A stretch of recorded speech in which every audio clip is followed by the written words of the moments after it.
गरुडाचे पायी ठेवी वेळोवेळा डोई भेजी आणावा तो हरी हा आणावा तो हरी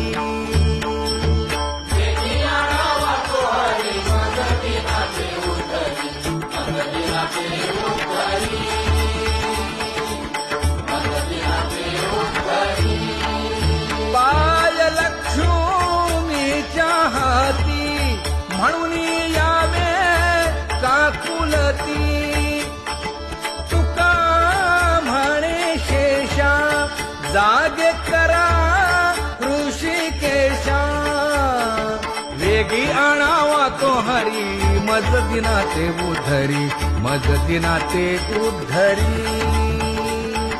वेगी आणावा तो हरी मज दिनाचे उद्धरी मज दिनाचे उद्धरी वेगी आणावा तो हरी मज दिनाचे उद्धरी मज दिनाचे